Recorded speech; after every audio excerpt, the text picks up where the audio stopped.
देखिए, भारत जो अर्थव्यवस्था से जो एनी एग्जाम में जो प्रश्न पूछे जाते हैं, आइए देखते हैं। तो भारत अर्थव्यवस्था से, है ना, पहला जो है वो अर्थशास्त्र और अर्थव्यवस्था से जो पूछे जाते हैं। दूसरा आर्थिक समृद्धि एवं आर्थिक विकास से पूछे जाते हैं। अगला टॉपिक है राष्ट्रीय आय से, है ना। फिर अगला है आर्थिक आयोजन से, नीति आयोग से। छठी आर्थिक गणना जो 2014 में हुआ था उससे। फिर गरीबी के बारे में पूछा जाता है।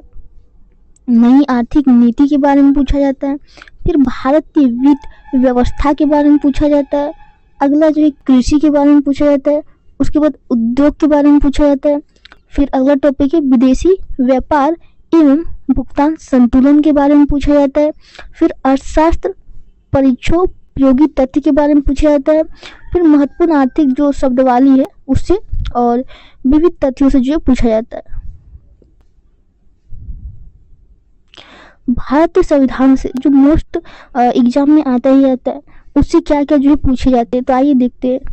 पहला जो है भारतीय संविधान से भारतीय संविधान के विकास का संक्षिप्त इतिहास से पूछा जाता है।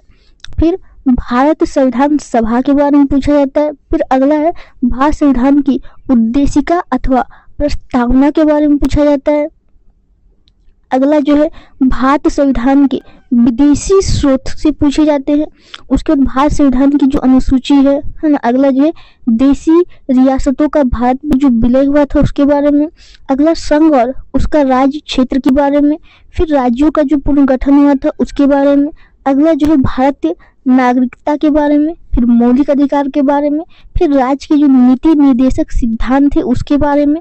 फिर अगला जो है मौलिक कर्तव्य के बारे में। उसके बाद संघ कार्यपालिका के बारे में। अगला है संघ संसद के बारे में, न्यायपालिका के बारे में, राज्य की कार्यपालिका के बारे में। अगला जो है केंद्र राज्य संबंध के बारे में। उसके बाद अंतर्राज्य परिषद के बारे में, निर्वाचन आयोग के बारे में, लोक सेवा आयोग एवं राज्य लोक सेवा आयोग के बारे में। फिर वित्त आयोग के बारे में, वस्तु एवं सेवाकर परिषद के बारे में। अगला टॉपिक है अनुसूचित जातियों के लिए जो राष्ट्र आयोग है। फिर अनुसूचित जनजातियों के लिए जो राष्ट्र आयोग है। फिर राष्ट्रीय पिछड़ा वर्ग आयोग से। फिर भारत का नियंत्रक एवं महालेखा परीक्षक से। उसके बाद भारत का जो महान्यवादी है उसके बारे में। फिर नीति आयोग के बारे में। फिर राष्ट्रीय मानवाधिकार आयोग के बारे में। और उसके बाद जो है राज्य मानवाधिकार आयोग के बारे में। इसके बाद है राष्ट्रीय महिला आयोग के बारे में, है ना। राष्ट्रीय बाल अधिकार संरक्षण आयोग के बारे में। परिसीमन आयोग के बारे में। केंद्र अन्वेषण ब्यूरो यानी सीबीआई के बारे में। उस भारत की संचित जो निधि है उसके बारे में। भारत की आकस्मिकता निधि के बारे में। संविधान में संशोधन। अगला टॉपिक है राष्ट्रीय विकास परिषद के बारे में। फिर भारतीय राज्य व्यवस्था में वरीयता अनुक्रम के बारे में। राजभाषा के बारे में। आपात उपबंध के बारे में। जम्मू कश्मीर को जो विशेष वैधानिक दर्जा मिला उसके बारे में। भारत के राष्ट्रीय चिन्ह। अगला टॉपिक है संसद की वित्तीय समितियां के बारे में। उसके बाद है पंचायती राज के बारे में, जो महत्वपूर्ण शब्दावलियां हैं उसके बारे में। संविधान के कुछ जो महत्वपूर्ण अनुच्छेद है उसके बारे में।